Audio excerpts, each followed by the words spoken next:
देश विदेश के आदिवासी संथालों के बीच बहुचर्चित संथाली भाषा रैली 30 अप्रैल को होनी थी, लेकिन प्रशासन के द्वारा अनुमति नहीं मिलने के बाद रांची प्रेस क्लब में अध्यक्ष सालखन मुर्मू के द्वारा एक प्रेस कॉन्फ्रेंस आयोजित किया गया, जिसमें उन्होंने कहा कि उम्मीद के खिलाफ अंतिम क्षणों में एसडीओ सदर रांची द्वारा जनसभा की अनुमति नहीं देने की सूचना व्हाट्सएप के द्वारा प्राप्त हुई है।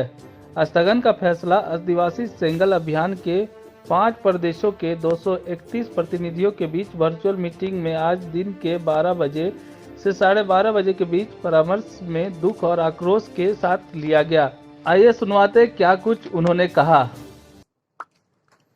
भारत के आदिवासियों के बीच में सबसे बड़ी भाषा है संताली भाषा। हमारे नेतृत्व में जब हम एमपी थे 22 दिसंबर 2003 को हम लोगों ने इसे 8वीं अनुसूची में शामिल कराया, अर्थात राष्ट्रीय मान्यता दिलाया। देश में अभी 22 भाषाओं को मान्यता प्राप्त है, जिसमें एकमात्र सबसे बड़ी भाषा संथाली है।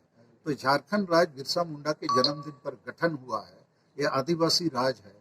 तो इस राज्य में एक भी आदिवासी भाषा को प्रथम राजभाषा का दर्जा प्राप्त नहीं है।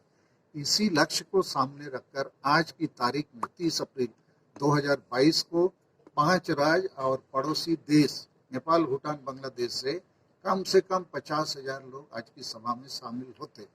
लेकिन हमारा दुर्भाग्य है, हमारा आदिवासी मुख्यमंत्री हेमंत सोरेन एक षड्यंत्र के तहत इस रैली को रोक दिया, अनुमति नहीं प्रदान किया। कल 11:30 बजे हम लोग को इसकी सूचना दी जाती है कि कोविड के कारण से आप लोग को परमिशन नहीं दी जाती है।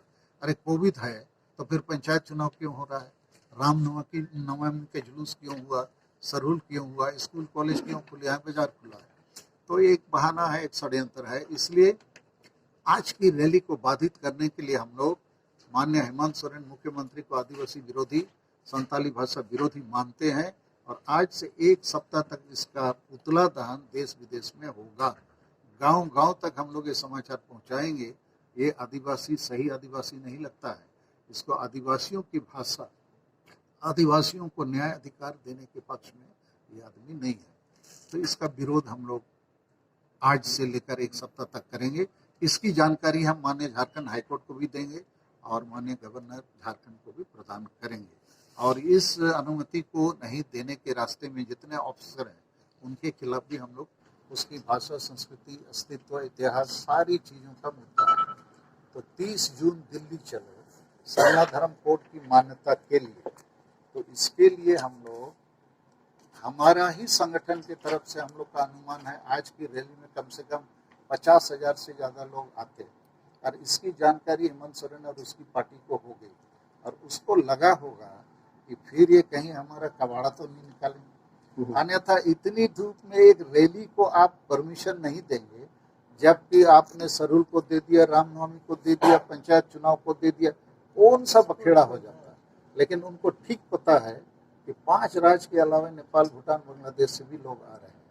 कल रात तक 5 बजे तक 1-2 हज़ार लोग रांची ट्रेन से आसाम से आ गए थे और उनका नेता यहाँ पर सोहन हेम्ब्रम चिरांग जिले से है, जो कोकड़ा झाड़ के पास है, और भी कुछ लोग हैं।